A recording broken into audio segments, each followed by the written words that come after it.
Radio Comunitaria Soca.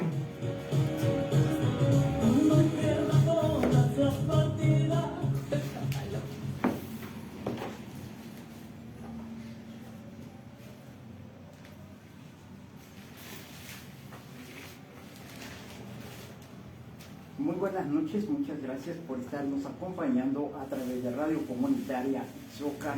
Hoy me encuentro con mi compañera Lupita. Hola, ¿qué tal? Muy buenas noches a todos nuestros radioescuchas. Así es, hoy vamos a hablar de un tema, dejamos de salir, de transmitir 2 semanas, ¿verdad, Lupita? Pero ya estamos de nuevo, un poco tristes, pero aquí estamos. Vamos a continuar el legado que él nos dejó y que esta es la herencia que nos dejó don Miguel Oliver. El continuar, y al continuar, y continuar. Que no nos echemos para atrás y que no digamos, pues ya se fue don Oliver, ya se fue el proyecto. Era un sueño del señor Oliver y nosotros como soldados. Qué mejor darle esa gratitud trabajando. Sí, ¿verdad? sí, principalmente comunicando nuestra labor. Que aquí estamos. Aquí estamos, hasta ya retomamos los cursos también del Sí. quinto congreso. Esta semana no fue por culpa de don Oliver, fue por culpa de que tomamos los cursos de la UAP, la Universidad Autónoma de Puebla. Mira, yo nunca pensé llegar hasta Puebla, menos a la universidad. Ni la preparatoria terminé, fíjate. Pero mira, aquí estamos. Aquí estamos. Estás aprendiendo todavía más. Sí, estamos aprendiendo bueno, ayer hablamos de publicidad, ¿verdad? Sí. De la publicidad, del hecho de cómo cuando uno vaya a salir debemos de avisar a dónde vamos. Sí, también. Sí, debemos de avisar a dónde vamos, no nada más salirnos y que nadie se entere. Así, si ya no regresamos, pues ya dice, y se fue allá, por Teotihuacán se quedó. No, pero esperamos regresar siempre, ¿verdad? Sí. Mira, hoy vamos a hablar de un tema muy, muy histórico, que por muchos años se ha tapado, que antes no se izaba la bandera a media asta. Hoy vamos a retomar ese tema desde que llegó a la presidencia el expresidente Andrés Manuel López Obrador, empezó a izar la bandera a media asta. Tú sabes que eso es el señal de luto en nuestro país. Sí. Bueno, entonces el 2 de octubre no se olvida, yo nunca lo he olvidado. El 2 de octubre hay un libro muy bonito que se llama La Noche de Tlatelolco. La Noche de Tlatelolco es un libro que escribe Elena Poniatowska y narra cómo los estudiantes pues hacían sus marchas, hacían su lucha, como todos los estudiantes, ves que nunca son muy activos, que hay ellos, en lugar de ir a la escuela, pues prefiero yo ir a la marcha, yo también iría, ¿no? Prefiero yo ir a la marcha que ir a estar sentado, ¿no? Entonces ellos pues hacían sus marchas y ellos pedían algunas peticiones que más tardecito vamos a darlas a conocer. Ellos pedían las peticiones y pues lo más normal de un gobierno democrático es escucharlos, no reprimirlos, sino pues dejen que se exprese, ¿no? La libertad de expresión en un país es muy importante, siendo un país como México, que es un país democrático. Así es. Lamentablemente, esa noche, ese día, no sucedió así. Ellos salieron a marchar. Yo he marchado, por cierto, yo sí he marchado, marché en el 88 por el fraude electoral y he marchado otras veces. Nadie me ha llevado, nadie me ha pagado, yo voy porque dije, se ve bien bonito andar en camioneta. ¿Tú nunca te ha tocado?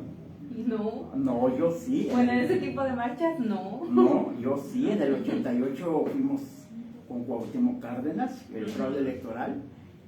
Ahí fuimos a Puebla, a Atlisco, aquí en Izúcar de Matamoros, o sea, yo sí fui a las marchas. Y entonces ha sido bonito, pero afortunadamente hemos tenido gobiernos más democráticos. No nos han dado golpes, no, la verdad no. Marchas sanas. Sí, son marchas sanas que hemos regresado en paz a nuestras casas, pero que lamentablemente el 2 de octubre no fue así. Vamos a empezar un poquito, que dice, Elena Poniatowska es una escritora mexicana que plasmó la historia del 2 de octubre de 1968 en su libro La Noche de Tlatelolco. El libro reúne testimonios de víctimas, estudiantes, nuestros padres, periodistas, intelectuales, agentes del Estado que nos simpatizaban por la causa. O sea, ellos se unieron y dijeron, vamos a la marcha. ¿Sí? Ahora, se considera un libro emblemático en México por la década del dolor y el sufrimiento y las denuncias convertidas principalmente en muerte. El 2 de octubre de 1968, el ejército y la policía masacró a cientos de estudiantes en la Plaza de las Tres Culturas, en la Ciudad de México. El gobierno mexicano intentó culpar a los estudiantes, pero las investigaciones posteriores mostraron que la violencia venía del gobierno. Vamos a hacer un poquito una reseña de esto, a ver si no los aburro un poquito. Ellos yo ya leí el libro, o sea que ya tengo idea de lo que sucedió ahí, porque en el 68 es un año muy histórico, porque en el 68 nací yo, por eso es histórico. Por eso. Sí, y mi hermana también. Bueno. O sea, somos gemelos y nacimos los dos en el 1968. Aparte también por el 2 de octubre. Bueno, también. Entonces, los estudiantes iban pues planteando sus solicitudes, que ellos querían un gobierno más democrático, pero ellos cometieron un pequeño error. Ellos traían la foto del Che Guevara. ¿Conociste al Che Guevara? Sí. El Che Guevara, para los que yo creo que sí todos lo conocemos, es un doctor argentino que se involucró en la guerra interna de Cuba contra el gobierno de Fulgencio Batista. Entonces este señor luchó por el comunismo en Cuba apoyando a Fidel Castro, que después me gustaría con el tiempo hablar un poquito, porque se dice en la historia que al final Fidel Castro traiciona al Che Guevara. Sí, pero ese es otro tema. Sí. Entonces, ellos, los estudiantes, traían las fotografías del Che Guevara. Inclusive en México, no sé si conocer Casa Oscar Chávez. Sí, creo que sí. Sí, Oscar Chávez decía una canción, no canto, pero más o menos la canción va así: mi querido comandante general. Era para Che Guevara. Esa canción, sí, el Che Guevara. Bueno, pues esas canciones, por cuestión de cosas de la política internacional, no las pasaban en México, las de Oscar Chávez. Entonces se glorificaba mucho la gloria, ya no se oye, ¿verdad? Ya no, del Che Guevara, pero en los años 68 sí se escuchaba mucho y era un emblema de los que queríamos, decíamos en ese tiempo. Yo todavía apenas te digo que había nacido, era la igualdad en ese tiempo de las clases. Entonces, los estudiantes sí cometieron un error en traer emblemáticamente la foto del Che Guevara, y de ahí se agarró el gobierno mexicano, que en ese tiempo, si no me equivoco, era Gustavo Díaz Ordaz. Sí, exactamente. Era Gustavo Díaz Ordaz. Entonces él dijo que los estudiantes de la Universidad Autónoma de México estaban metiendo el socialismo a la universidad. Eso no lo iba a permitir, y entonces organizó una masacre. Y adivina quién estaba metido en esa composición. La familia de nuestra actual presidenta de la República. Sí, a su papá lo metieron a la cárcel, a su mamá, y ella iba a la cárcel cuando era niña.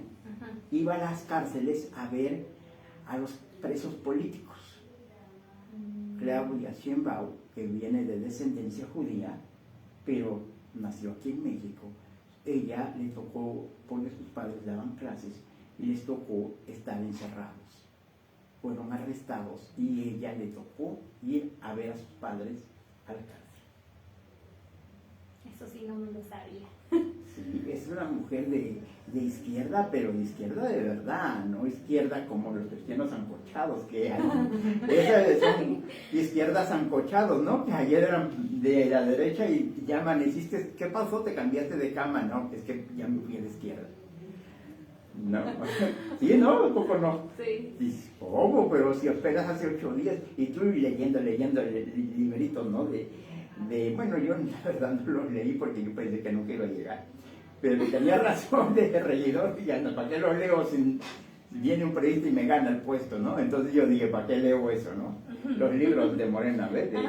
Y que, ¿tú crees que iban a tener tiempo si ayer eran periodistas y ahorita ya se vuelven a Morena? ¿Van a leer el librito? No, hombre, yo por eso tampoco lo leí.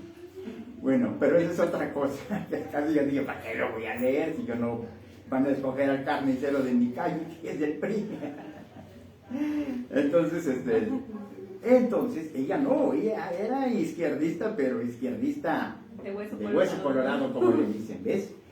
Tenemos una izquierdista de verdad. Bueno, vamos a seguir. El 2 de octubre de 1968, el ejército y la policía masacró a cientos de estudiantes en la Plaza de las Tres Culturas. La ciudad, el gobierno mexicano intentó culpar a los estudiantes, ¿sí? Bueno, vámonos a otra. Elena Poniatowska, en una voz de referencia sobre el movimiento estudiantil de 1968, siendo así la fundadora de la cineasta nacional y editora del siglo XX.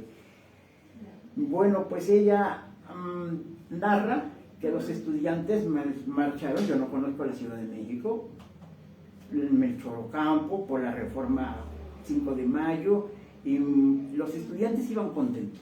A la marcha iban contentos. Tú nunca has ido a una marcha, pero ir a una marcha es bonito. Yo sí he acompañado. Ese tipo de marchas no. Mira, yo ya llegué hasta la presidencia, bueno, afuera de la presidencia, ¿verdad? Pero yo llegué hasta la presidencia, llegué hasta afuera de la presidencia, pero con nuestro presidente López Obrador, cuando son sus informes, yo fui, y es bien bonito porque te dan tortas, te dan refresco y te la pasas bien contento. Nunca te vas a imaginar que te van a matar.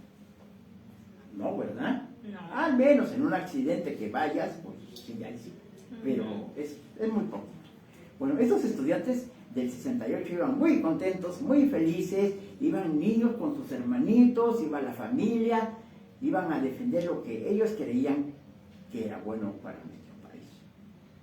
Pero desgraciadamente Gustavo Díaz Ordaz no lo vio así. Y adivina quién era su secretario de Gobernación en ese tiempo. ¿No sabes quién era? No. Bueno, te lo voy a decir. ¿Vamos al corte? Vamos al corte y regresamos y te lo voy a decir. 7:16. Estás escuchando Isocan FM.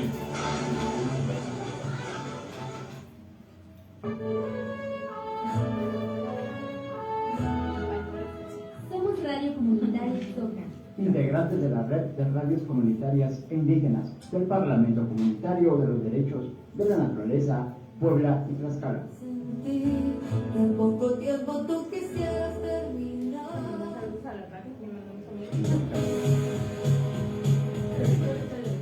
síguenos en Facebook como Radio Comunitaria Isocan. Cuando pierda todas las partidas. Ya regresamos nuevamente y ya estamos otra vez al aire aquí a través de Radio Comunitaria Isocan. Le estaba diciendo a mi compañera que vamos a saludar a las radios porque yo también atenta, ¿verdad? Sí, ¿Tú sobre crees? todo. Sí, ya compartió por ahí una radio tu programa. ¿En serio? ¿Eh? Mira, vamos a empezar con los saludos. Vamos a saludarlos. ¿Qué te parece? Sí. Salúdalo, pues. Bueno, mandamos saludos a la radio de Xostla, a la radio de Jolalpa, a la radio Clip, Radio Azteca, ¿a quién más? Ay, se me olvidaron muchos nombres. Pues a la radio de Chausla, a la radio también de Tecali Herrera, La Coyotera. La Coyotera, se me olvida. Mazatepec, creo. Sí, creo que sí. Ahí, No sé. ahí teníamos nuestra lista, pero Ahí ya se teníamos perdió. nuestra lista, pero se perdió. Se perdió. No la pudimos alcanzar. No. Sí, también vamos a saludar a las personas que nos miran en Estados Unidos. Mis admiradores por allá están bien lejos porque si estuvieran cerquita no me miran. Dicen, ay, no. Pero sí, allá está mi hermana Guadalupe, que siempre está cada 8 días también. Sí, ya nos mandó un mensajito. Sí, ya nos mandó el mensaje que dice mi hermana Guadalupe. Dice saludos a Gilberto y a la señorita. Y después nos dice, qué interesante el tema. Sí, también hay que, o sea, no se olviden, aunque ella no está en cámara, pero está atrás de los controles, está en las computadoras, nada menos que Kim Guzmán, que por cierto, ella va a ser mi ingeniera los viernes, y yo voy a ser su ingeniero a las 4. Aquí puro ingeniero hay. Aquí le hacemos de todo. Sí, y también ya barría cuando vine, barrí tranquilo. Sí, porque también somos de la limpieza. Bueno, soy. Ay, nos Aquí- balconearon. No, aquí decimos todos los secretos, de lo que hay detrás de cámara, ¿ven? Lo que hay detrás de cámara. Y bueno, ya que estamos hablando de lo que hay detrás, vamos a hablar también de la historia, lo que hay detrás de esa historia. Que fíjate que los medios de comunicación no estaban como hoy, ni en el 88, que fue el fraude electoral. No había tanta comunicación como hoy. Entonces, en ese tiempo, este señor Luis Echeverría Álvarez era secretario de Gobernación. Era el responsable de la política interior de México, tengo entendido. Bueno, pues este señor aprobó que se matara a los asistentes. Te voy a explicar un poquito cómo lo mataron. A ver, cuéntame. Esta es la plaza de Tlatelolco, esta mesa que estamos, ¿sale? Entonces ellos dejaron, los soldados, por órdenes de Gustavo Díaz Ordaz, que gracias a Dios en el infierno esté, venía entrando. Entonces, ya que estaba tú sabes, la gente está hablando y se ponen bien contentos, y muera el mal gobierno y todas esas ondas. Entonces, ellos taparon con los tanques, ¿conoce los tanques de guerra? Sí. Bueno, ellos taparon con las entradas con tanques y desde arriba empezaron a disparar con metralladoras a los estudiantes. A mí no puedo olvidar, dice Elena Poniatowska en su libro, La noche detrás del Tlatelolco, que dos niños iban corriendo de la mano, queriendo escapar de las balas que les estaban cayendo desde los helicópteros, de las metralladoras. Entonces dice que los niños iban corriendo, pero el niño cae, porque le dispararon, ¿ves? Entonces el niño cae y su hermanita le dice, corre, levántate. Esa escena, pues yo me la imaginé. Tú te puedes imaginar que eres una niña, llevas a tu hermanito y cae y tú le dices, levántate, tú piensas, se cayó, se resbaló, ¿no? Y le dices a tu hermanito, levántate, levántate, y lo jalas. El niño estaba muerto. Ay, qué triste. ¿Verdad que sí? Sí. Murieron niños. Otro de si se llaman decir demócratas, Alarraqui, dice hubo poquitos, 20 muertos.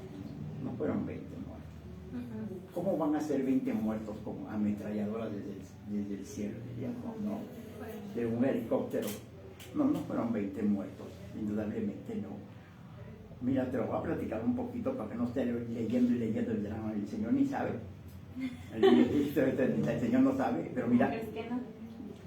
dicen que los estudiantes, cuando empezó la balacera, por decirlo así, que empezaron a disparar, los estudiantes se comían los papeles de la propaganda que traían, porque siempre hay que traer propaganda, para que la gente que no es del movimiento, por decirlo así, Sí. se entere qué es lo que estás luchando, por qué estás peleando, por qué estás haciendo esa marcha. Entonces, ellos se comían la propaganda para que el ejército no te encontrara con una evidencia, ¿no? Evidencia, sí, Como- principalmente. ¿Te hubiera gustado estar ahí? No, ¿cómo crees? Iba a morir. Pero a lo mejor ibas a vivir en la cárcel, pero ibas a vivir. Peor. Imagínate estar en la cárcel. Imagínate, sí. Tenía dos esposas y esos eran... Hay una señora que nos platica Celita que ella estuvo, ¿verdad? No recuerdo el nombre, pero ella dice que ella estuvo ya está viejita, ¿verdad? Desde el 68, imagínate, yo estoy viejito, 56 años tengo.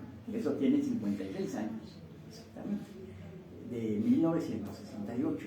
Entonces se metían a los apartamentos de la gente, y la gente, fíjate, buena gente, los metía.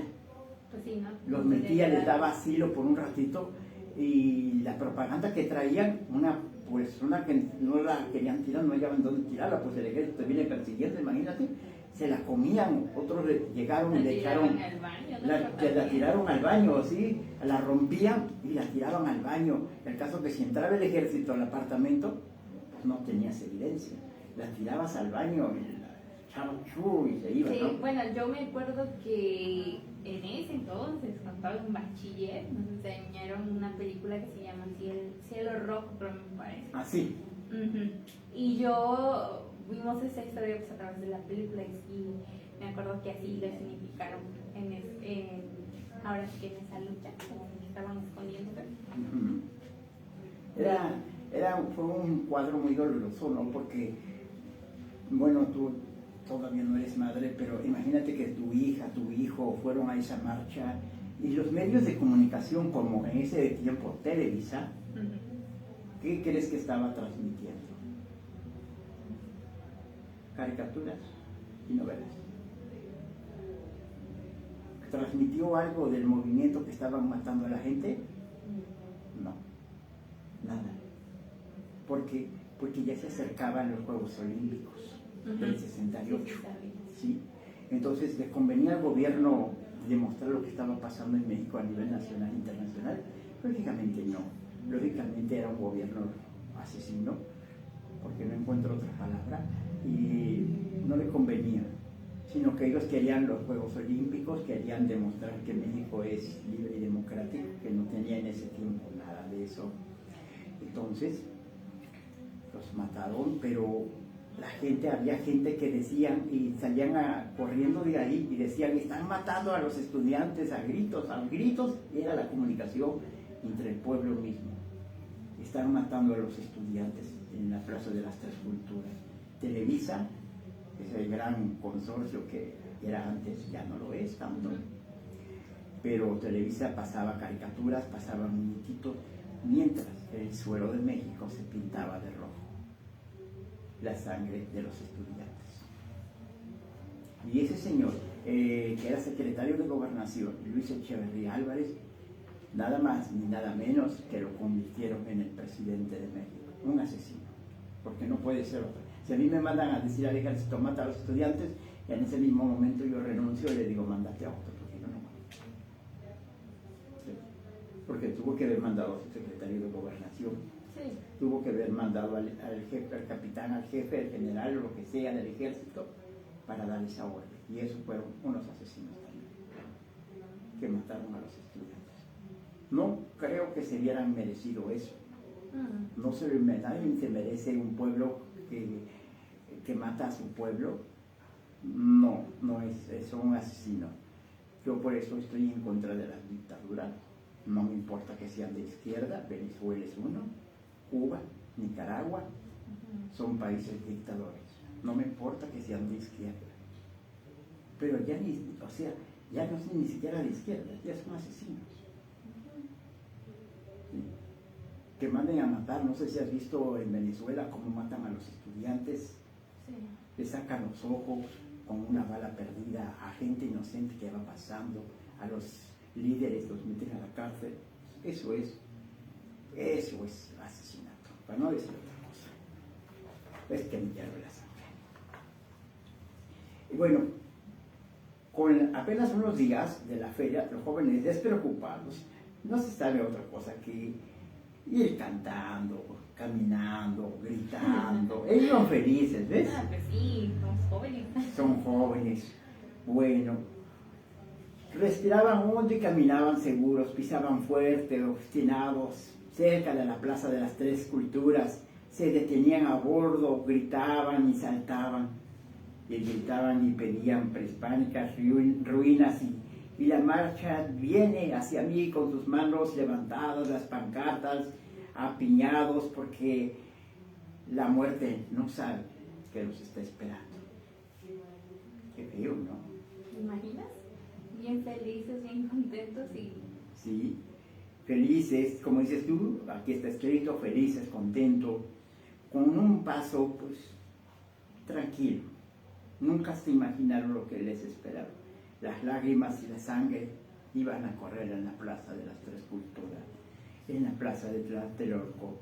No alcanzaron a distinguir sus heridas, que era lo que estaba sucediendo. Las bayonetas, explosiones, los inmuebles, todo a su paso cayeron las balas. Los muchachos, los jóvenes eran dados en el blanco, incrustando las balas en su cuerpo, en sus piernas, en sus manos, donde les caía la bala, desgraciadamente. También había maestros que les pegaban. Era una especie de una masacre totalmente para los maestros, para los alumnos. Y después te voy a decir quiénes estaban en esa caravana, en esa marcha, que unos eran estudiantes, otros eran maestros. Yo los llegué a conocer. Ahorita te digo quiénes son. Sin saber, unas horas después serían recibidos con ametralladoras de los helicópteros, tanques de guerra, cerrándoles el paso, disparándoles sin escrúpulos, quedando los estudiantes tirados en el suelo, llenos de balas, corriendo por todos lados, queriendo salvarse sus vidas, queriendo salvarse ellos, queriendo salvar a su amigo. Te imaginas tu mejor amiga y está la King, y que la King ahí viene con sus pasos lentos. Tú dices, corre, corre, King. Corre que te matan. Corre que te matan, dice, ¿verdad? O al revés, o sea, yo, no sé. Ay, si soy yo, dice la King, ay, quédate, yo corro. Dice, pero así es. Podían salir y tocar puertas, lo que yo te estaba diciendo, les abrían a las personas que vivían cerca del lugar donde encontraban montones de jóvenes que se amontonaban a las puertas. Con el miedo y el temor se los comía la propaganda que traían en las manos para no ser identificados por los soldados, para no traer muestras que eran parte de este movimiento universitario. Muchos de ellos salieron corriendo, evitando su muerte. Los familiares de los estudiantes los buscaron por todos lados, de las estaciones de policía. Les daban respuestas que no estaban ahí. No los podían encontrar a sus hijos, a sus sobrinos, a sus hermanos. Les pedían, fíjate, esto lo voy a platicar porque no quiero leer. Ya después lo leo, pero ya más rápido, ¿ves? Mira, llegaban los padres de familia, vamos al corte, ay, ya me estaba yo inspirando apenas, y vámonos al corte y me quitan la inspiración aquí. Ya no te voy a decir que corras. Regresamos. 7:30. Estás escuchando Isocan FM.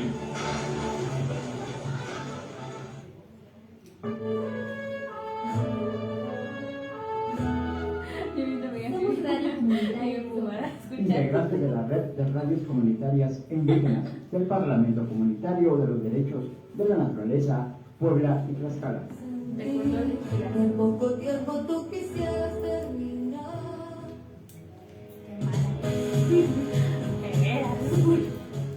Síguenos en Facebook como Radio Comunitaria Isocan. Cuando pierda todas las partidas.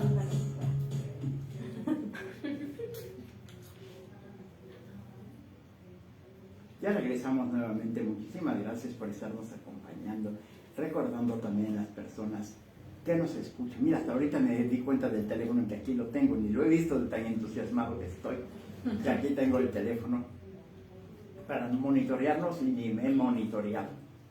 Pero mira, es dramático, el dramatismo que sufrió esta gente, ¿no? Buscando, yendo con la policía, de que te digan, aquí no está, aquí no está. Y cuando llegaban a decir, aquí está, pero ¿sabes una cosa? Sí vamos a darte el cuerpo de tu hijo, de tu hermano, del familiar que fuera, te lo vamos a dar, pero con una condición. ¿Cuál quieres que era?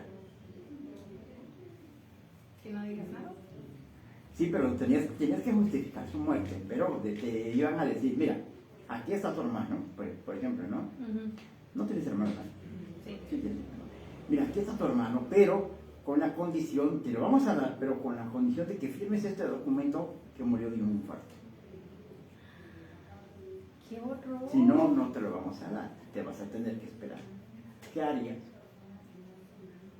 Yo creo que con esa desesperación que quieres en el cuerpo de tu El cuerpo familiar, es mínimo, ¿no? pues sí, para darle una sepultura digna, no sea que se lo vayan a echar quién sabe dónde, en una fosa común, o lo quemen, o lo tiren, o esa gente no tiene sentimientos.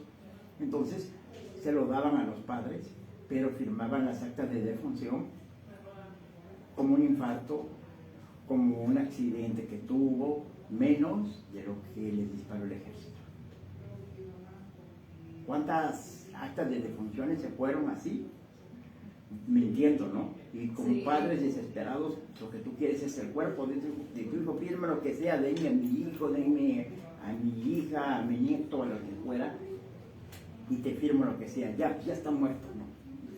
Ya no van a decir, no, revívemelo, pues ya no. Bueno, vamos a seguir.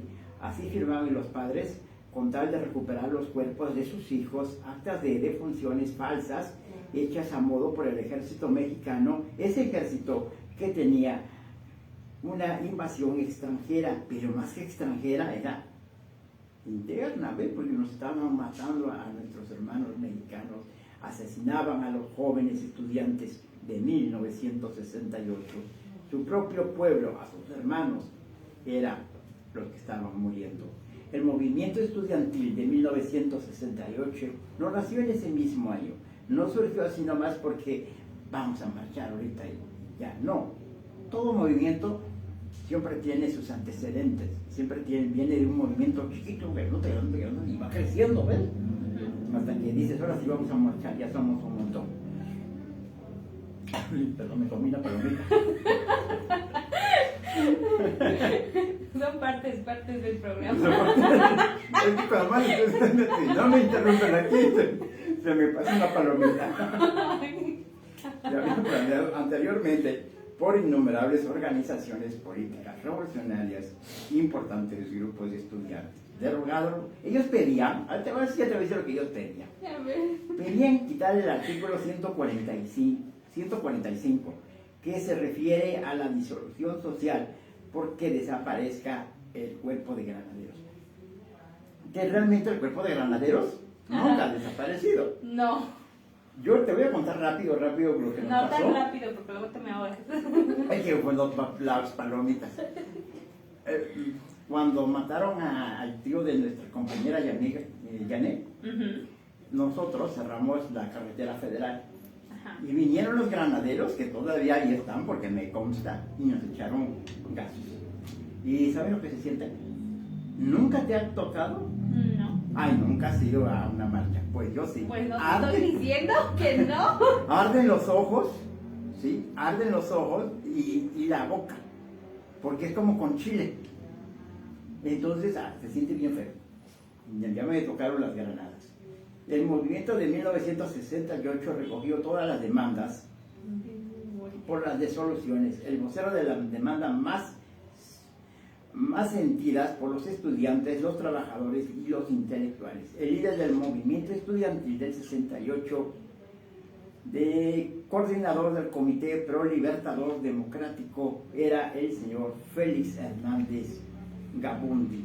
Los estudiantes gritaban libertad en México. Hubo algunas persecuciones contra estudiantes en las calles aledañas. El movimiento estudiantil tuvo una duración de 145, donde se realizaban manifestaciones que finalmente terminaron en la plaza de Tlatelolco. Desde ahí ya venían marchando, ¿ves? Marchas pequeñas, pero ya se venía moviendo. Las protestas de la gente de 1968, las protestas de la convención. Mira, también eso te voy a platicar, porque yo lo he visto por televisión, ¿eh? Los partidos políticos allá en Estados Unidos hacen sus convenciones muy bonitas, muy elegantes, pues tienen bastante dinero, tanto los demócratas como los republicanos. Allá hay partidos, hay más, pero son muy pequeños, ¿ves? El más grande es el Partido Demócrata y el Partido Republicano. Entonces el partido, déjame ver qué partido era. El partido estaba luchando en contra de la guerra de Vietnam. Entonces ahí vamos a otro pequeño problema. Los estudiantes del 68 se manifestaban por parar la guerra de Vietnam, cosa que a los estudiantes en esa época, pues eso era en otro país, pero bueno, ellos pues también se metieron un poquito al chisme también. Se metieron al chisme también y entonces protestaban. Mira, dice el movimiento estudiantil durante las protestas, la participación de los Estados Unidos en la guerra de Vietnam también tuvieron lugares antes de la Convención Nacional Demócrata que se celebró en Chicago. Eso es para ungir al candidato. Ya sabemos quién es, ¿no? Pero hacen su convención para darlo a conocer a nivel nacional e internacional. Es bien bonito. Yo digo porque era increíble. El presidente de la República es señalado por la represión. Gustavo Díaz Ordaz era el gran atroz, el gobernante y víctima de la sociedad de ese entonces. El 2 de octubre de 1968, en el barrio de Tlatelolco de la Ciudad de México, las Fuerzas Armadas abrieron fuego contra grupos civiles desarmados en la Plaza de las Tres Culturas. Algunos intelectuales fueron encarcelados. Eli de Cortari, Manuel Marcueque, Poco Pardiaña, que yo lo llegué a conocer en que sea de Egipto. Fue diputado en ese tiempo, ¿recuerdas el PRD? Sí. Que nos traicionó. Bueno, pues el PRD, muchos de estos integrantes del movimiento del 68 se fueron porque anteriormente, después vamos a hablar de eso, era el Partido Mexicano Socialista, con Eberto Castillo. Pablo Gómez, ¿sí te suena ese nombre? Pablo Gómez es el actual anda limpiando el dinero malavito, ¿ves? Bueno, está Pablo Gómez, diputado federal por mucho tiempo, hasta que perdió la diputación. Heriberto Castillo, Heriberto Castillo, ¿cómo olvidar al señor Heriberto Castillo? ¿No lo conociste? Yo sí lo conocí, vino aquí al Zócalo y él se subió a hablar al del kiosco. Él fue candidato presidencial del Partido Mexicano Socialista, pero hizo una encuesta y iba él, Heriberto Castillo y Cuauhtémoc Cárdenas, y en todas las encuestas ganaba Cárdenas entre los dos. Entonces él declina y le cede, fíjate, le cede el partido, le cede todo a Cuauhtémoc Cárdenas. Es cuando tú vas por como decía nuestro presidente, por un ideal, no por un interés. Entonces el Partido Mexicano Socialista, con el paso del tiempo, se convierte en el PRD, es eso. Entonces este señor deja su partido, deja todo y se lo cede a Cuauhtémoc Cárdenas, pero bueno, esa es otra historia también. Bueno, alguien que también estuvo en este movimiento, ¿sabes quién fue? Cuando te diga, ves si recuerdas, ¿no viste la toma de posesión del presidente? De la presidenta en este caso. Bueno, es una señora, Ifigenia Martínez, Ifigenia Hernández Martínez, es así creo. Bueno, pues esta señora también estuvo en el movimiento, que fue la señora que le entregó la banda a la doctora Claudia Sheinbaum, que ya era presidenta de la República. Bueno, pues ella, que a pocos días de que entregara la banda, murió. Ya tenía oxígeno la pobre señora, y así le quiso entregar la banda a Claudia. Esa señora también participó en el movimiento. Bueno, pues así fue el caso de estas balas que persistieron y se acumularon en la Plaza de las Tres Culturas, las voces y las protestas y los grandes asesinatos que pasaron por ahí. El diputado Luis Feria, del líder de la Cámara, dijo que los jóvenes eran reparadores de agentes extranjeros que utilizaban como instrumento para atentar contra las instituciones del pueblo. A ver, te lo voy a repetir en pocas palabras. El líder de la Cámara, como antes decía el PRI, el líder de la mayoría priista, dijo que los estudiantes, los jóvenes, eran al servicio de otros países, en este caso ya sabes de quién, de Estados Unidos, para desestabilizar al gobierno mexicano y meter el comunismo. ¿Cómo un grupo de una universidad tan grande, pero más grande es México, iba a desestabilizar un país. Bueno, el senador Manuel Bernal Aguirre, presidente de la comisión de la Cámara Alta, o sea, Cámara de Senadores, dijo, reflexiones, cuando las influencias extranjeras, los estudiantes lesionados, tienen los intereses de otro país, ya no pueden acceder, ya no son acreedores y consideraciones por los derechos de ellos. No tienen derechos y ya no tienen consideración a ser acreedores de que los traten bien, porque son agentes que trabajan al servicio de otro país. O sea, ¿dónde está el apoyo para los estudiantes? Te condena el diputado, te condena el senador, ya no me falta que te condene el juez, pero ya estás muerto. El general Marcelino García Barragán, secretario de la Defensa Nacional, declaró al ejército de las tres culturas fue recibido por francotiradores, generales y tiroteos. El comunicado del gobierno federal. Mira, hemos hablado en este programa de un poeta. ¿Te acuerdas del poeta? ¿Cómo se llamaba? ¿De cuáles poetas? Hay muchos poetas que hemos hablado. Bueno, hemos hablado de un poeta mexicano y que fue Premio Nobel de la Paz. ¿Octavio Paz? Sí, Octavio Paz. ¿Te acuerdas que dijimos en esa ocasión que él renunció? Sí. Pero renunció porque él se sintió indignado. Bueno, pues te voy a platicar. El embajador de México en la India, el señor Octavio Paz, con base con versiones que hemos tenido en la prensa extranjera, dijeron las recientes sucesores de la Ciudad de México, ha solicitado dejar su puesto por dispensabilidad. Ahora, ¿qué quiere decir esa palabra? Disponibilidad. Dicen, hay que consultarlo con los jurisprudentes abogados, dicen que un embajador en ese tiempo, porque las leyes han cambiado mucho, pero dicen que en ese momento el embajador no podía renunciar, sino que simplemente dice que se apartaba del puesto, pero seguía recibiendo su dinero. Se le ha acusado a eso a Octavio Paz. A Octavio Paz ni para irle a preguntarle, ¿es cierto que usted recibía dinero? Pues a mí me gustaría preguntárselo, ¿verdad? No, pues sí, así como eres de comunicativo.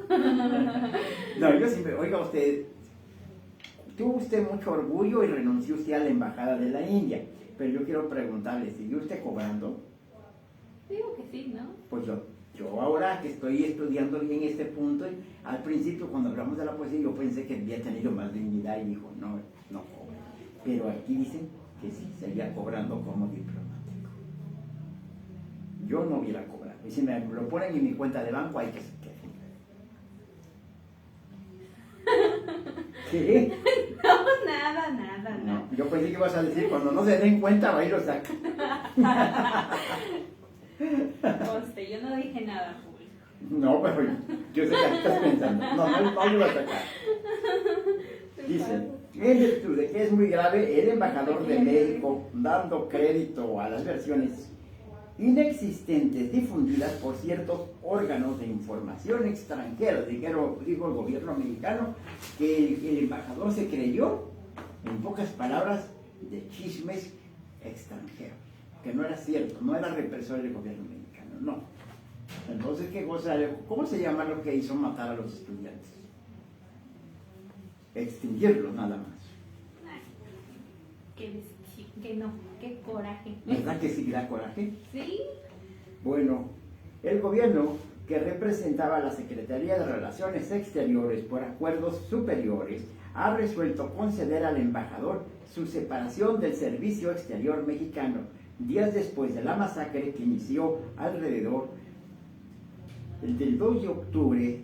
Se había llegado la noticia y se había confirmado que el poeta había renunciado a su cargo como un acto de protesta hacia el gobierno mexicano y en solidaridad con los estudiantes. Ese día comenzó el Encuentro Mundial de la Poesía, al que no asistió Octavio Paz, el que había declinado participar, pero que a finales él envió el 7 de octubre poemas escritos en las en las siguientes ocasiones, pero no en ese día, por el genocidio, dijo que en protesta no mandaría nada. O sea, sí tuvo dignidad y sí sintió el dolor de su pueblo. Ya casi estamos llegando al término de esto, pero dice, ¿quién fue el responsable del 68? Los calificadores sobrevivientes de ese movimiento les exigen que los responsables se les juzgue en un acto de genocidio y de masacre. Fue sometido al ejército mexicano y grupos paramilitares del batallón Olimpia en contra de esas manifestaciones de los estudiantes, pero nunca se les hizo justicia al pueblo de México con estos estudiantes, jamás. No. Siempre quedaron, al contrario, Luis Echeverría Álvarez del PRI, que decirlo bien clarito, del PRI, le dieron su premio siendo nombrado presidente de la República. Pero tú sabes el final que tuvo este señor. Los hijos lo abandonaron en una mansión que era muy bonita, pero ahí así quedó el señor, en una silla de ruedas abandonado por su propia familia. ¿Cómo ha de tener el corazón de mandar a matar por el presidente y el cumplir la orden? Yo no la hubiera cumplido. Pues no, imagínate. O sea, no nada más eran jóvenes, también maestros y niños. Porque también escuché que habían familias, ¿no? Mujeres, creo también en esa... Pues sí, no te digo que iban todas, iba la familia, había familias completas que iban. Yo pienso que no están para saberlo, pero yo cuando he ido a las marchas, más que nada en los gobiernos priistas, yo siempre iba solo porque soy el único que me gusta la política. Sí, ya la gente se dio cuenta. Sospeché. Luis Echeverría fue presidente de México de 1970 a 1976, la cual desde su inicio estuvo cuestionada por la participación como secretario de Gobernación durante la represión de la noche de Tlatelolco, 2 de octubre de 1968, así como el holocausto ocurrido el 10 de junio de 1971 durante el mandato. Reflexiones del 2 de octubre. Ya vamos a hacer una reflexión un poquito, ya casi ya andamos ahí, ¿verdad? Ya se nos acabó el tiempo. Ya se nos está yendo, pero vamos a hacer una pequeña reflexión que dice: la matanza de los estudiantes ocurrió el 2 de octubre de 1968. Es una radiografía del Estado, de la injusticia y el malestar social del régimen autoritario, estrictivo y destructivo que impulsó el crecimiento acelerado del movimiento estudiantil y de su inminente resonamiento. Cada 2 de octubre se exige justicia para los caídos, así para nuevos casos de represión. El 2 de octubre no se olvida, más aún recordamos la masacre de Tlatelolco. Ya la gente ya murió, pero quedó totalmente impune esas muertes del 2 de octubre, que solo buscaban más democracia, que solamente, si bien es cierto, traían la foto del Che Guevara, pero no era para traernos al Che Guevara, porque creo que el Che Guevara ya se había muerto, ¿no? Sí. Entonces, no era para el comunismo, y aún todavía la ultraderecha acusó a nuestro presidente que íbamos a hacer otro Venezuela. Ya se fue el presidente y yo no veo aquí que me quiten mi casa, no veo que nos invadan, no veo que a los ricos les quiten nada. O sea, eso del comunismo es una gran mentira. Vivimos cada vez más democráticamente, elegimos más a nuestros representantes en el Congreso. Hoy elegimos ya a la primera mujer presidenta. ¿Cómo te sientes? Háblanos un poquito desde ya al final. ¿Cómo me siento ahora que está una mujer presidenta? Pues me siento muy contenta porque, como siempre lo he dicho ahora sí en el programa de Voz de Mujer, es una lucha continua, ¿no? Porque se ha visto a lo largo de la historia el movimiento feminista también, cómo se ha visto muchas muertes, lamentablemente también, de mujeres que han marcado historia por tener este derecho, ¿no?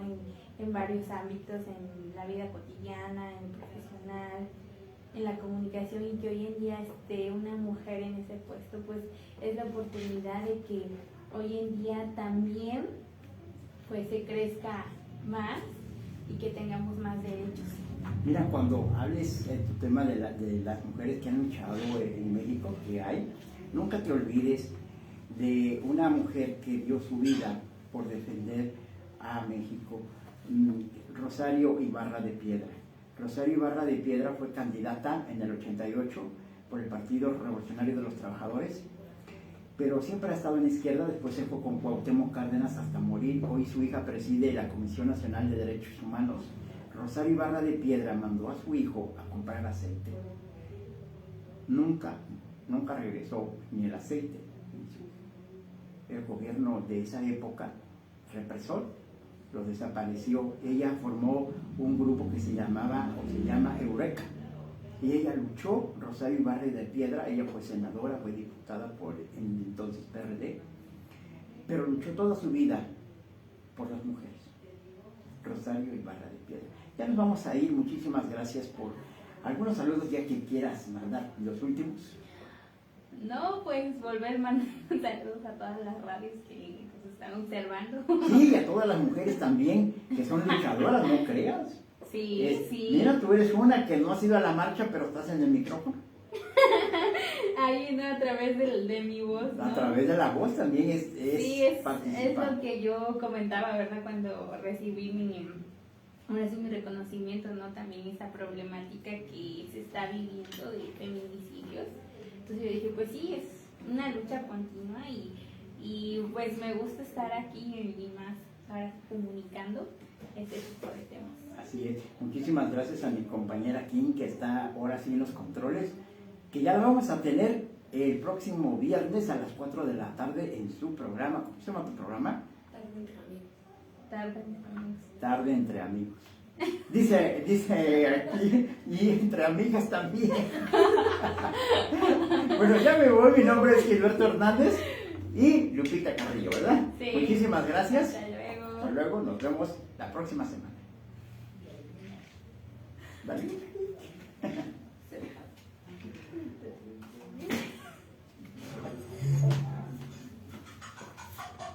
Estás escuchando Isocan FM.